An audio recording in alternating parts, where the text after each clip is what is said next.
ஸ்வேதாவும் மயூரியும் என்ன பண்ணுறாங்க, அவங்க பாட்டிக்கிட்ட பேசிகிட்டு இருக்காங்க. ராஜேஸ்வரி கிட்ட ராஜேஸ்வரி வந்து, நான் உங்ககிட்ட என்ன சொன்னேன், நீங்கள் என்ன பண்ணிட்டு இருக்கீங்க, அவங்க 2 பேரும் பிரிக்கணும்னு நான் சொல்லிட்டு இருந்தேன்ல, ஆனால் பிரிக்காமல் நீங்கள் பாட்டு சுத்த விட்றீங்க, அதுவும் ஃபோட்டோவாக எடுத்து எனக்கு அனுப்புறீங்க. அதுவும் அந்த ஃபோட்டோலாம் பார்க்கும்போது ரொம்ப கேவலமாக இருக்குது. எல்லோரும் முன்னாடி என்னென்ன வேலை பண்ணுறாங்க அவங்க 2 பேரும், இதெல்லாம் நல்லாவா இருக்குது, இதெல்லாம் வேறு எனக்கு அமுச்சு விடுறீங்க அப்படின்னா, இல்லை பாட்டி இங்கே என்ன நடக்குதுன்னு உங்களுக்கு தெரியணும்ல, அதனால தான் அமுச்சு விட்டோம். அவங்க 2 பேரும் ரொம்ப தான் ஓவராக போகிறாங்க. ஆனால் இதுக்கெல்லாம் காரணம் யார் தெரியுமா, எல்லாம் ராதா அத்தை தான் அப்படின்னு மயூரி சொல்கிறாங்க. எனக்கு தான் தெரியுமே, அங்கே ராதாவோட புருஷன் இருக்கானே, அவன் தான் எல்லாருக்கும் ஊற்றி கொடுக்குறான். கொஞ்சமாவது வந்து நல்லபடி நடந்துக்கிறான். அவன் ஆளே சுத்தமாக சரியில்லை. ராதாக்காக தான் நான் எல்லாத்தையும் பொறுத்துட்ருக்கேன் அவன் பண்ணுறதெல்லாம் அப்படின்னாங்க. அதெல்லாம் கரெக்டு தான், ஆனால் இப்போ என்ன பண்ணுறதுன்னு தெரியலையே, ராதா இருக்கிறதால எங்களால் எதுவுமே செய்ய முடியல. ஆமாம் ஆமாம் அப்படின்னு சொல்லிட்டு ஸ்வேதாவும் சொல்கிறாங்க. சொல்கிறபடி கேளுங்க, 2 பேரும் அவங்க 2 பேரும் சேராத அளவுக்கு என்னென்ன வேலையில் பண்ண முடியுமோ அவ்வளவும் பண்ணுறீங்க. முக்கியமான விஷயம், அங்கே சுற்றும் போது எல்லோரும் சேர்ந்து தான் சுற்றணும். அவங்க 2 பேரும் தனியாக போகவே கூடாது எங்கேயும். அப்படி போனாங்க அவங்க 2 பேரும் ரொம்ப அந்யோன்யமாயிடுவாங்க. இதெல்லாம் 2 பேரும் பேசிக்காத மாதிரியும் பழகாத மாதிரியும் நீங்கள் எல்லோரும் கூட சேர்ந்து எல்லாம் சுற்றிட்டுருங்க. புரியுதா நான் சொல்கிறது?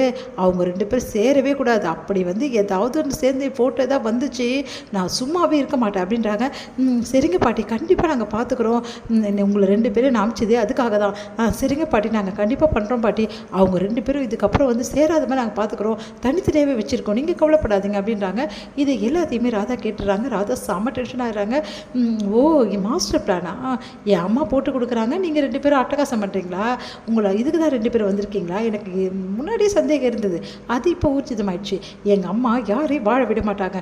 பாவம் கண்மணி அனுபவம், அவங்கள வாழ விட்டால் என்ன, சின்ன சின்ன சின்ன பிள்ளைங்க தானே அவங்க. ஏன் தான் இப்படி இருக்காங்களோ தெரியல. இவங்களெல்லாம் என்னது சொல்கிறது. அதோட முக்கியம் இதுங்க ரெண்டும் என்னென்ன வேலை பண்ணுதுங்க பாருங்க. இதுங்களெல்லாம் ஒரு மனுஷங்களா, இதுங்களுக்கும் குழந்தை குட்டிங்க இருக்குல்ல, இப்படி பண்ணுதுங்க அப்படி சொல்லிட்டு டென்ஷன் ஆகுறாங்க. இதை பார்த்து அவங்க வீட்டுக்காரர் கேட்குறாரு, என்னம்மா என்ன ஆச்சு அப்படின்னு நடந்த விஷயத்தெல்லாம் சொல்கிறாங்க. ஓ, இப்படி ஒரு பிளான் நடந்துட்டுருக்கா, உங்கள் அம்மா பயங்கரமான ஆளாக இருக்காங்களே, அதான் நம்மளுக்கு தெரியுமே. சரி, இப்போ அடுத்து என்ன பண்ண போகிறோம், எப்படி காய நகர்த்த போகிறோம், எங்கள் அம்மாவே அப்படின்னா அவங்க பொண்ணு நான் எப்படி பண்ணணும் அப்படின்னா, நீ செய்கிறாதா, உன்னால் பண்ண முடியும். இங்கே பாருங்கள், நான் ஒரு செம்ம பிளான் போட்டு வச்சுருக்கேன். அதன்படி கண்மணியும் அனுபவம் தனியாக நம்ம அமைச்சிடணும். இவங்க கூடவே அவங்க இருக்கக்கூடாது. தனியாக அவங்க போனாதான் நிறைய விஷயங்கள் அவங்க மனசு திறந்து பேச முடியும், 2 பேரையும் பழக முடியும். அப்போ தான் நிறைய விஷயங்கள் அவங்க பகிர்ந்துக்கிட்டாங்கன்னா தான் அவங்க லைஃப்பை அவங்க சீக்கிரமாக ஸ்டார்ட் பண்ண வசதியாக இருக்கும். புரியுதுங்களா அப்படின்னோடனே, நீ சொல்கிறபடியே செஞ்சிடலாம்.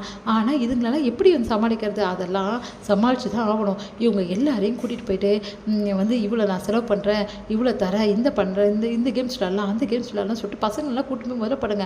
பசங்க போனாவே இவங்க ஆட்டோமேட்டிக்காக வந்துடுவாங்க. அதுக்கப்புறம் கண்மணி அனுபவம் ஈஸியாக நம்ம அமைச்சிடலாம் அப்படின்றாங்க.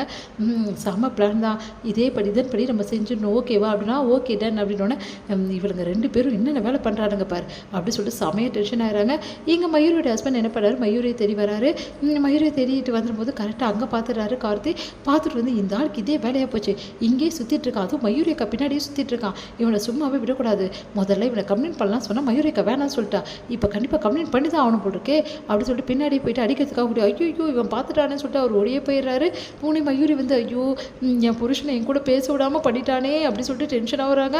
ஸ்வேதா எங்கள் அன்பு கண்மணின்னு சொல்லிட்டு தேடுறாங்க. அவங்க 2 பேரும் காலையிலே வெளியே போயிட்டாங்க அப்படின்னு ராதா சொல்கிறாங்க. அதிர்ச்சி அடைகிறாங்க. ஐயோ, பாட்டிக்கிட்ட மாட்டோம், இவங்க எங்கே போனாங்க தெரியலைங்க, அமுச்சு வச்சாங்க. என்கிட்ட சொல்லாமல் கொள்ளாமல் அவங்க வெளியே போனாங்க அப்படின்னா, நாங்கள் தான் அமுச்சு வச்சோம், இப்போ உங்களுக்கு என்ன பிரச்சனை, அவங்க புருஷன் பொண்டாட்டி வெளியே போயிருக்கா, உங்களுக்கு என்ன ப்ராப்ளம் அப்படின்னு ஒன்று அதிர்ச்சி அடைகிறாங்க 2 பேருமே. என்ன பண்ணுறது, கண்மணியும் அன்பும் அழகாக டிரைவிங் பண்ணிட்டு அப்படியே போயிட்டுருக்காங்க. அப்போ கண்மணி அவ்வளோ அழகாக பேசிட்டு வராங்க. இங்கெல்லாம் பாருங்கள் இப்படி இருக்குது அப்படின்னு சொல்லிட்டு எல்லாத்தையும் பற்றி பேசிட்டு வராங்க.